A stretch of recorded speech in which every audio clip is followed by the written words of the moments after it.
So for this project, I've decided to use, again, scrap material. There's no point wasting good stuff. So I'm gonna make a one jaw vise. And you say, one jaw vise, are you nuts? Well, yeah, I'm nuts, but that's besides the point. So what I intend to do is make it about 6 inches long by, this is not quite, it's about 800 some thousandths of an inch. So I'm gonna do that because I need to mill a flat bar which is 1 inch thick. I'm not gonna take a whole lot out of it, but my fly cutter needs space to move. So with this, I'm gonna do like old Tony, 2 pieces of 6 inches, one thin one like this, thick one, and this can have a couple of bars in it and one screw going through the middle, and it'll push just like that.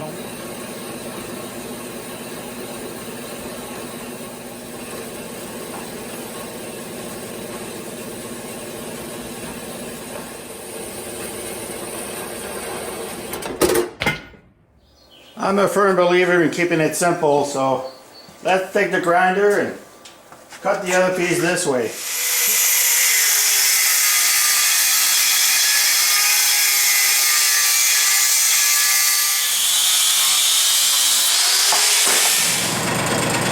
Alright, so let's prep some material.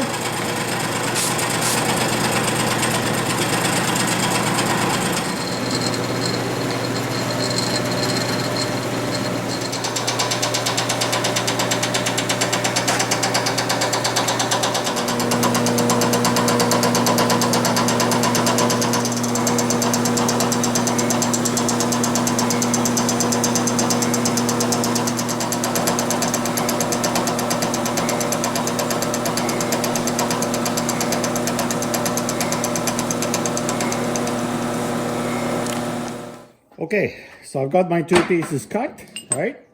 The jaw, the stationary part of the vise. So now I'm gonna use, just like old Tony, I'm gonna use, this is the 1/4 inch drill rod, and I'm gonna use that as my guide. So let's see how much I need here. We'll make it simple. And if I'm not mistaken, that's 1.5 inches. So I need 2 of these. So let's cut that.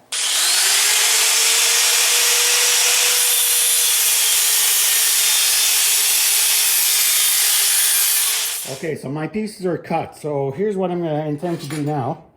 I want this to be as low profile as possible. I mean, currently I need it to fly cut a piece of 1 inch thick steel. But perhaps in the future, I'll want it for something even thinner. So what I intend to do here is I'm going to take this down to 3/4 of an inch, both of these, and then I'll center in order to drill the holes and whatnot. I'm going to attach these 2 guides in here. So these will be drilled and reamed to fit these 1/4 inch drill rods. And here I'm gonna go through with a hex screw, a bolt, right? And that'll be the pushing mechanism. So here's my setup. Now this block is 800 and some thousand. Anyway, I need to bring it down 76 thousandths.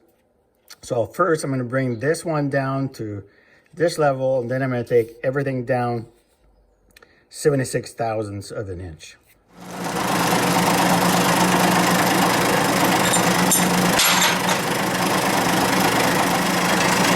This is a 1 inch end mill of my own design. It's with, carbide inserts. Now it's not perfect, but it does a really nice job anyway. So someday I'll try to improve on the design, but for now, it'll do the trick just great.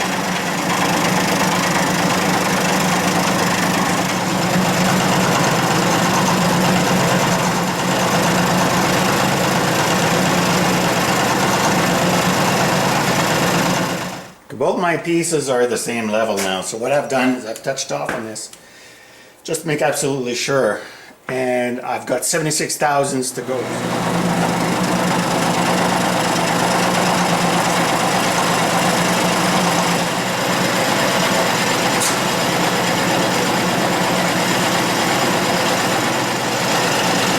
I'm on my last 26 thousandths of an inch. So that'll give me the 76 thousandths depth of cut that I needed to do.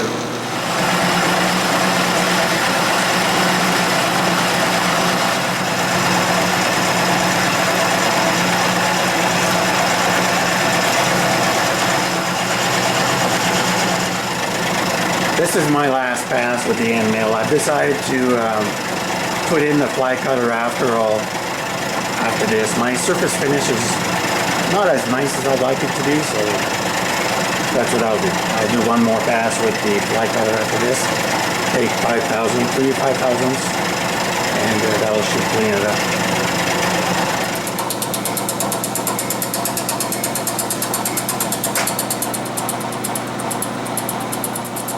This is a 3/1000ths of an inch depth of cut, and I've slowed the feed rate right down. I'm using a high-speed steel cutting tool with 5% cobalt,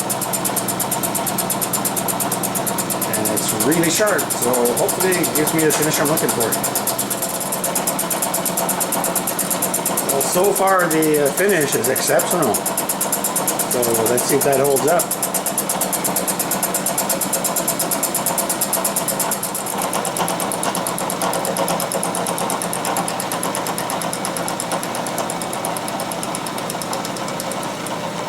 Now look at that finish.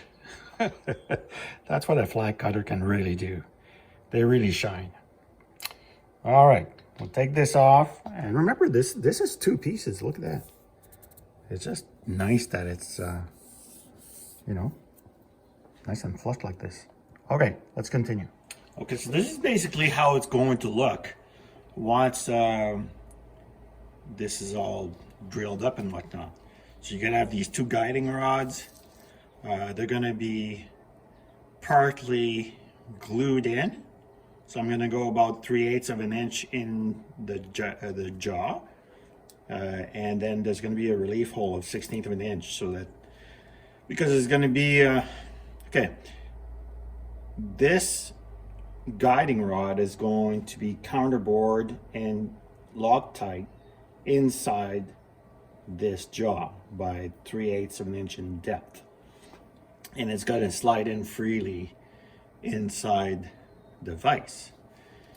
The vise is going to be held down with T-nuts, of course.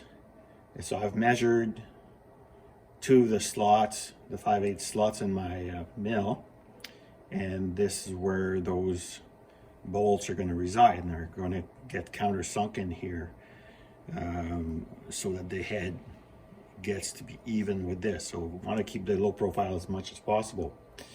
This is going to be a 3/8 screw or bolt that's going to go through, and then of course press against the jaw.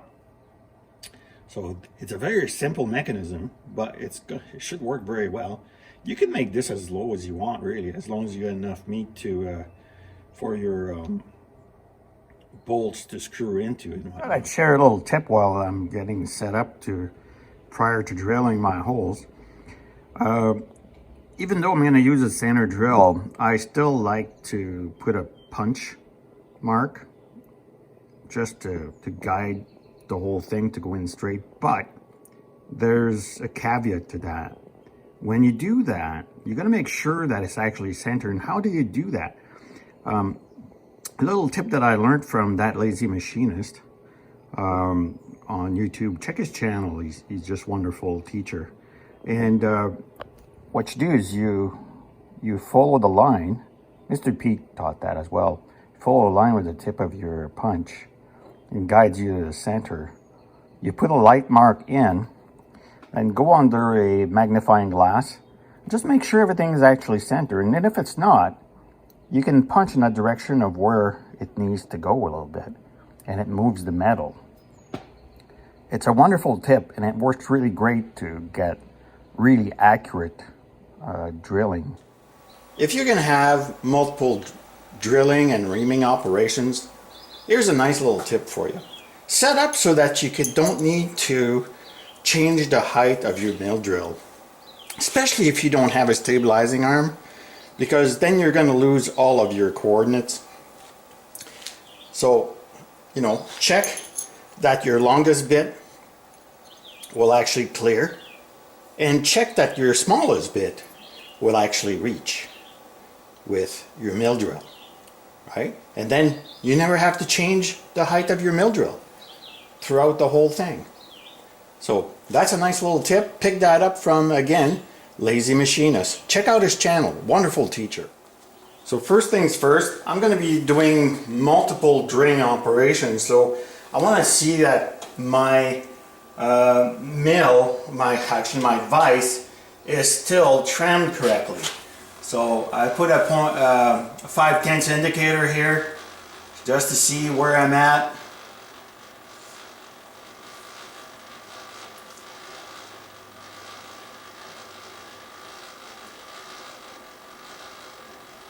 So far I haven't moved. I mean, yeah, the needle is moving, but that's just from the imperfection in the piece.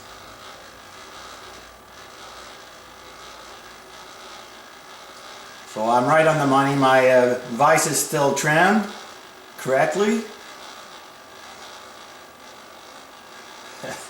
not even a few tenths. It's on the money. So good enough for me. Now I can move on. I feel better about it. Now I'm at the point where I'm going to use an edge finder to find the edges, because in my order of operations I've actually decided to use my DRO to get accurate measurements. So I'm just got it all set up in there. It might not be the perfect setup, honestly, but this is not an extreme precision instrument, so let's use some common sense here. Alright, lock my quill, and here it comes.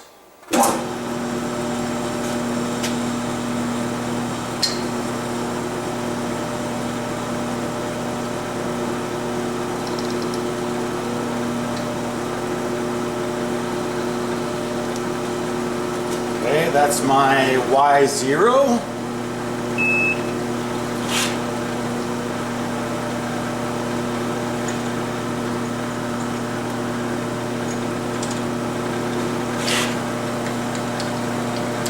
Do the other side, and so I'll be able to divide that by 2, and it'll give me the exact center.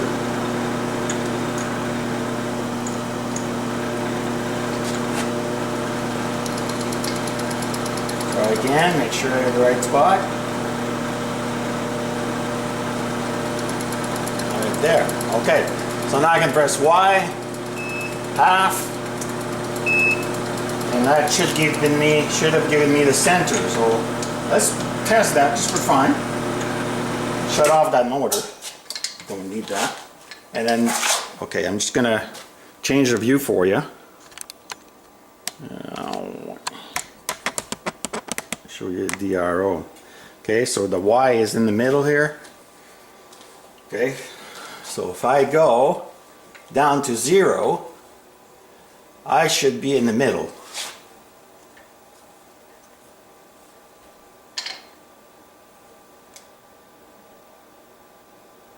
Alright, bang on. Okay, so let me show you. Okay, so I've backed up and I'm in the middle of the part. And that's really handy for this kind of thing. Jeepers. Okay, so now I can lock my Y-axis. I'm just making sure I don't lose my spot, because whenever you tighten up an axis, you do lose a few tenths.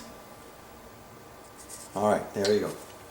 So now what I need to, my center this way is going to be good for here and the other end, so that's great. So now what I want to do is go to the end and It's not going to be quite as simple this time. Essentially what I've got to do is find the edge, and when I do, I'm going to have to move 555 thousandths from the edge to be in the center of my my punch mark, but I'll have to add the diameter, or half the diameter of that that tool. So that's it. Now I'm ready to drill. Check this out. This is how accurate the DRO is. Okay, you can see the punch mark, and there's the center bit. Bam, right in the center of it. That is just phenomenal, right? It's a great tool. I'm telling you, I bought mine from Banggood. Cost me about what, 380 bucks total. What a fantastic investment. That was well worth it.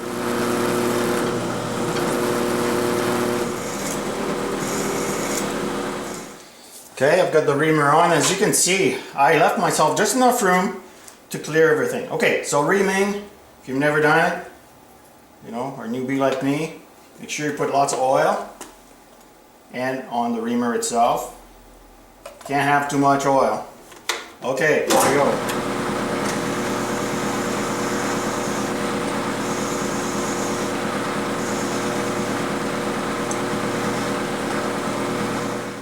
Now I had already cleaned up my guiding pins. I've moved this aside a touch, and I blew some air in here just to clean up the hole. So now what I want to do is just take my guiding pin and put it in there to see how well it fits. And it's a perfect fit. That's the beauty of an over or undersized reamer. This is a 251 thousandths. And I use it all the time. All the time. Beautiful fit. And so now I'm very happy. So I'll move on to the rest exactly the same way. On to the second piece, which is the actual vise part. In this one we have to drill holes from the side, right? This is the tightening, this is for the tightening bolt, this for the guiding pins. And interestingly enough, because this piece is exactly the same thickness, I don't have to recenter my my DRO. So I just have to find the edge from here, go 555 thousandths, and same from the other end. So I'll do these two first. I don't have to do a relief hole because I'm drilling right through, and so that's what I'm about to do.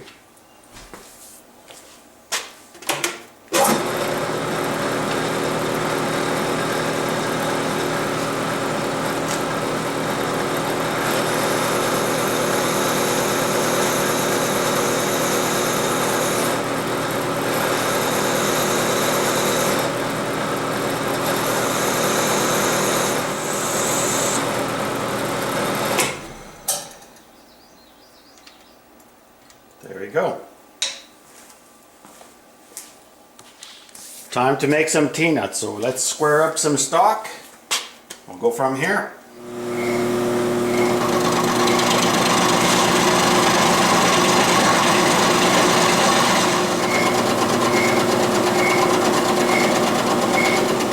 I'm just trying out that 1/2 inch Niagara end mill for the first time.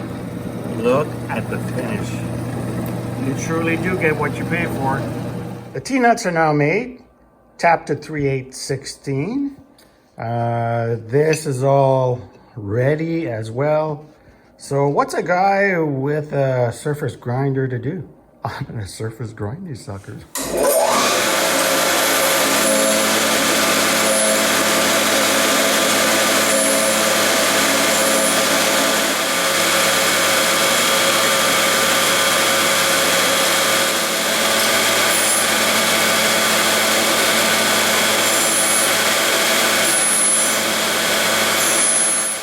So now I'm set up. I'm going to grind the sides of the vise, and because it's pretty rough.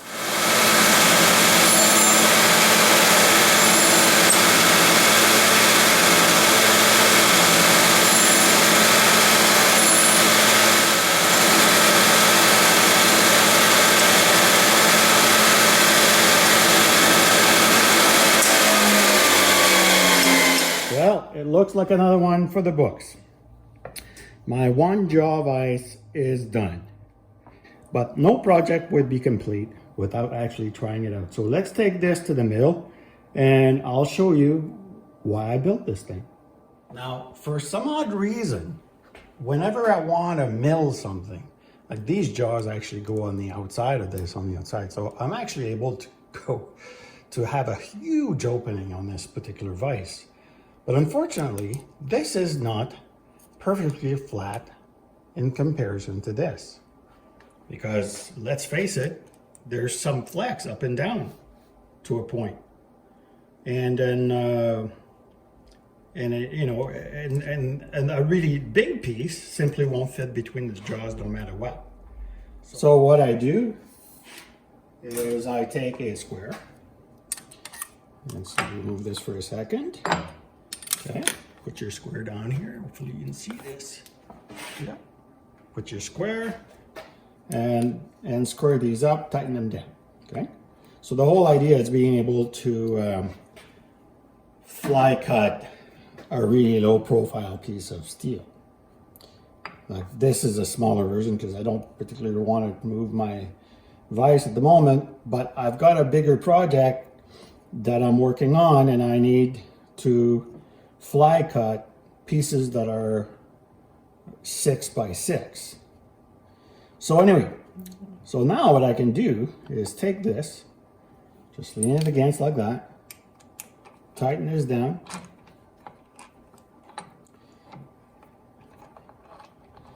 and as you can see, like I've got some lateral movement, so now no, I can't really mess that up. You know, I'm always going to be able to fit this, and it's got a little bit of give, so which is nice. All right. So tighten this down, and then after that, it's simply a matter of, see right now I've got a nice loose piece, just lovely. And if I tighten this up,